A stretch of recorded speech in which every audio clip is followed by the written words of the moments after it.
The lovely, smiling face of the ever-wonderful Murray Walker, ladies and gentlemen. And alongside him is a Le Mans winner in a V12 sports car, and a Grand Prix star of the 80s as well, that Murray would have talked about on many, many occasions, Pierluigi Martini. Most lovely. You live nearest to here, and Goodwood's one of your favourite trips, is it? Yeah, Tiff, there is, I've been talking to a lot of people today. There is nothing else in the whole wide world that is like the Goodwood Festival, the Goodwood Members Meeting, the Goodwood Revival, where they're all like-minded people. They all know about cars and they all want to talk about cars.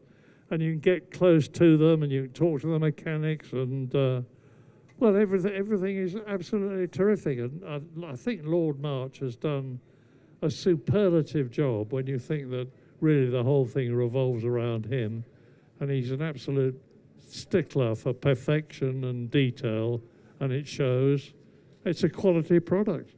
Where were you first at Goodwood? Were you here when John Surtees made his car racing debut? Were you at that very race?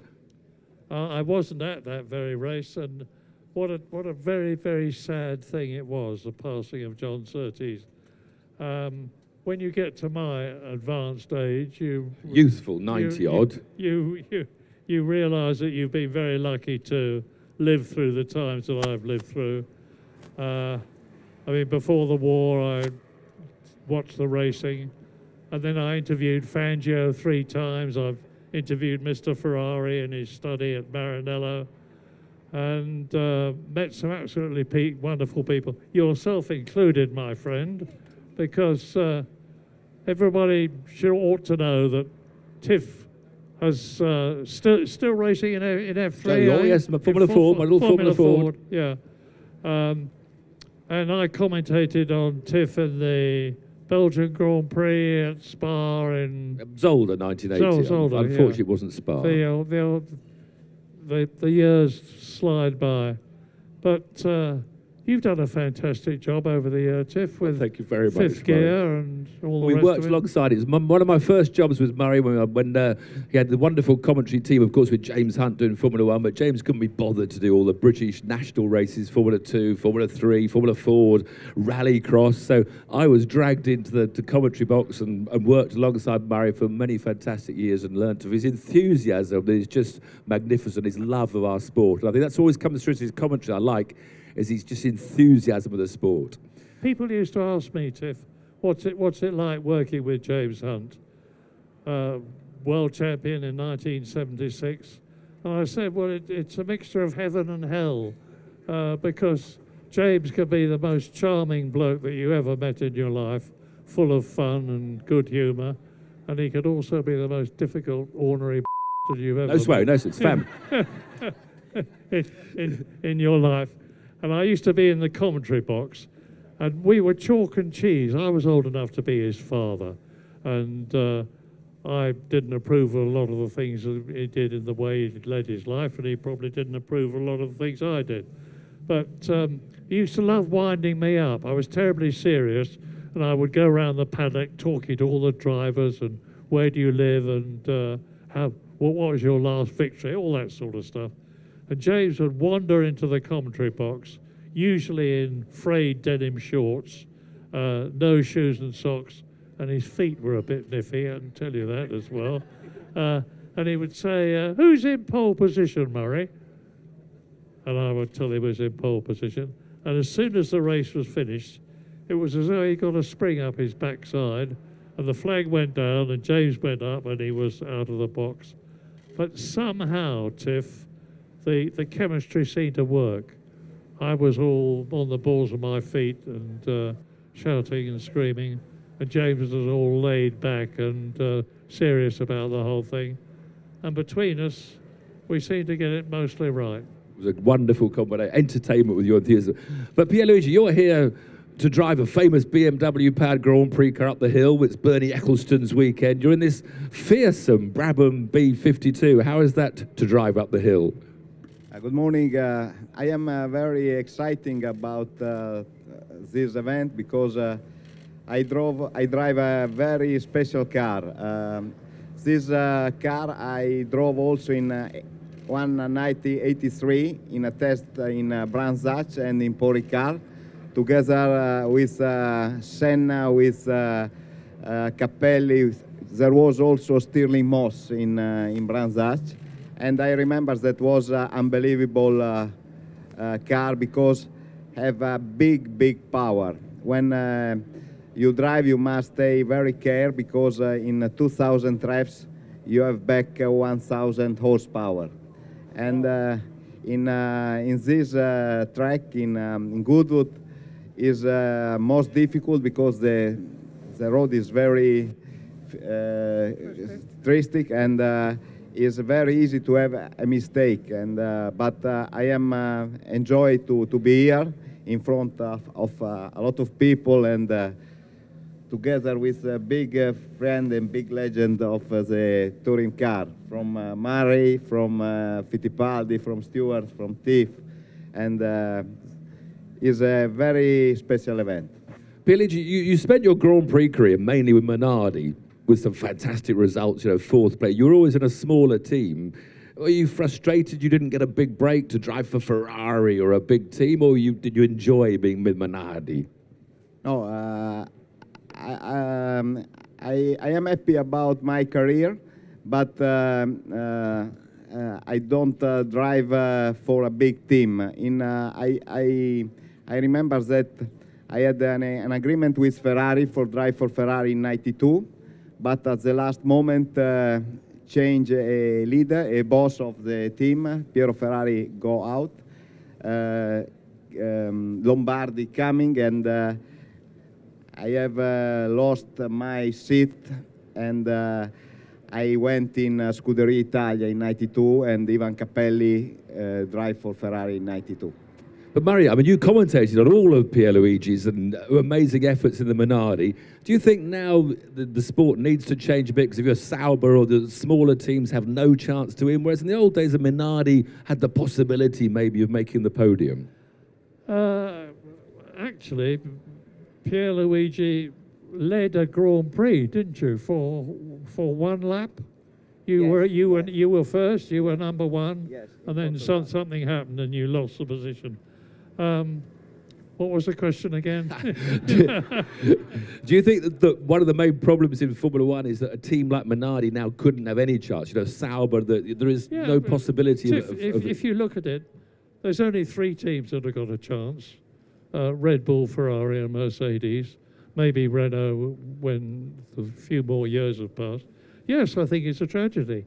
And hopefully what Liberty are talking about doing will actually happen, because Liberty, who've taken over control of Formula One, are talking about spreading the money out more evenly. I mean, I feel terribly sorry for Peter Sauber. It's a great team which has been in Formula One for a very long time, and they are strapped for money, not so much as they were because they've now got a decent backer, but we really need more teams in a position where they can do well. Well, perhaps Force India is the Minardi of today. They do an amazing job on a small budget and are challenging for podiums, so that's a very exciting part. We have to call it Force One from now yes, on, God, don't I've got we? the wrong name. Or very shortly. Change it all the time. But Pierluigi, you didn't win a Grand Prix, but you won, for me, the most famous race, Le Mans, in a V12 BMW sports car. That must have been a wonderful weekend. Yes, I remember that was a very wonderful weekend, and I remember the last 3 hours because I leave the car. For me, was the end of my session at 12 o'clock in Sunday morning, and after half an hour that I make a shower. I was relaxed. For me, I was in leader of the race, and after half an hour, Mr. Gerhard Berger, that was my boss, asked me, Martini, you must come back in the car because if you don't drive, we lose a race. You can do it. I go. I have decided to go, and I have pushed like a qualifying for the last 2 hours and a half, and I won the race. So it wasn't a cruise to the finish line. Who was pushing behind you? There was Katayama with Toyota. Poor Toyota. You have to feel a little bit sorry for Toyota, Murray, don't you think, for not winning Le Mans after... In fact, I was a factory Toyota driver at Le Mans in 1986. So I was working there at Le Mans, and so I feel for poor Toyota that, what, 20 years, they still can't win. I've got this. Have you? I've never been to their place at Cologne, Tiff, but have you? No, not to Cologne. I mean, I'm told it's an absolutely incredible facility in terms of wind tunnel and everything else you need. And we need Japanese competition. We need competition from wherever we can get it. And it must be heartbreaking for them. I mean, when you look at what Honda have done in motorcycles and cars and every category, and Toyota must be very jealous of them, and rightly so. But that V12 sports car was quite a special machine that BMW produced, wasn't it? Yes, it was, and that was a Patrick Head. Patrick Head Yes. designed and it's in the museum at Grove now. A lovely motor car. And you can very proudly say that you have won one of the most important events in the world, because Le Mans, Monaco, and Indianapolis are the top 3 events.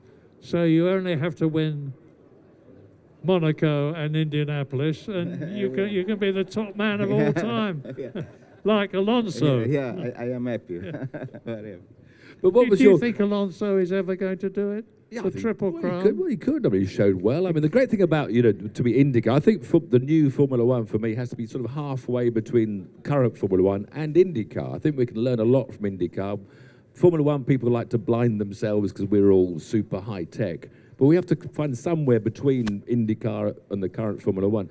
Because I always talk to people and say, well, we almost have to go back to where, Minardi could win, or like James Hutton Hesketh. We almost need a formula where you can join the Formula One. But in IndyCar, you can buy a team and you can win Indianapolis. Right, if you're in charge of Formula One, what are you going to do? I employ you as my marketing man to get the sponsorship.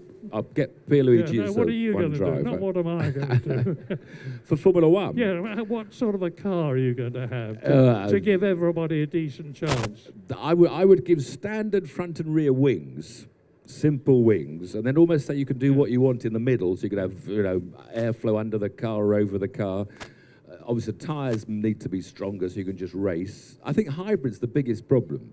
Because if you have hybrid, you have to have brake-by-wire. It's getting a bit technical, this now, isn't it? So we already have throttle-by-wire. So the computer is taking away more and more of the driver's skills. And whereas before, the driver was, 90% important in Jim Clark's day, and that percentage has come down and down. So the driver is now, 10% important. The car is too strong. And whilst you have brake-by-wire, you see all these brake failures. We have brake failures. Now, that should be almost banned because it's dangerous. You see, Red Bull just going straight on with brake failure because this computer has gone wrong. But you can't take out brake-by-wire unless you take out hybrids. And all the manufacturers say we must have hybrids because that's the future. I would get rid of hybrid. I think that to make the driver become more important. Does Formula E float your boat? Not yet. I mean, it's a Formula E. I mean, I criticise Formula E. It's a fantastic. I think manufacturers getting involved for budget-wise. They can develop batteries. It's brilliant for manufacturers. No noise. It doesn't make any noise. No, I know. It's good for drivers. It's employed lots of young drivers like Sam Bird. They get a good tour of the world. It's good for business, but not for spectators yet. No. But which era of Formula One did you enjoy? You talk about the 1.5 litre B52 with the 1,000 horsepower qualifying. I enjoyed the 80s most, Tiff, because I was lucky enough to go everywhere and be part of it. And if you know this, and Pierluigi certainly knows it, if you're lucky enough to be part of the Formula One scene, you have a marvellous life because you're travelling the world, you're working with young, ambitious, talented, switched-on people that you have to keep on your toes to keep up with, never mind get ahead of. And you stay in nice hotels and you eat in wonderful restaurants and you're paid to do it. So what better life could you possibly want? I went to see the doctor last week and he said, I said, I've got a pretty heavy 4 days coming up at Goodwood. Will I be all right for that? You're not still working, are you? He said. I said, well, I don't call it work, really. He said, I said, why would I want to stop doing something that I enjoy every second of, and I'm still lucky enough to be able to do it? Well, it's your passion. And you're the same, aren't you? I can't stop. Yeah, how long have you been doing it? Oh, yeah, over 60 years now. Well, yeah, a little bit less. Come down a couple of years. When was your last commentary? It still seems to be it was Leicester. What was your last Formula One commentary? My last Formula One commentary was the German Grand Prix at Hockenheim, when David Croft's wife was about to produce a child, and David Croft took the weekend. How he knew it was coming that weekend, I don't know, but he took the weekend off, and they said, would you come back and do it for radio, BBC Radio, 5 Live? Oh, I said, I'd like to do that. So I went there, and I was under the fond illusion.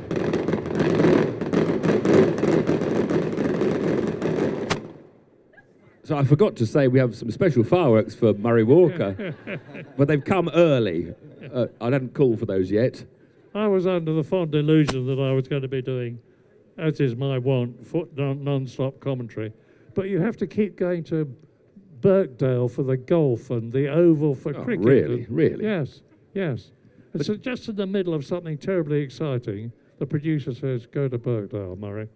And you feel like saying, you go to Birkdale. Did you do any on your last performance? Chris, I never did any. Murray's always, you know, because if the racing was boring, he would tell us lovely stories that he knew, history of his motorsport. Nowadays, they just keep shouting, trying to pretend the race is exciting when it's not exciting. So Murray would come with lovely anecdotes of his history. When the racing was exciting, you'd commentate like your trousers on fire. And then when he got really carried away, we'd have Murray's. What do you say? Well, I didn't. Yeah, and Mansell can see Prost in his earphones.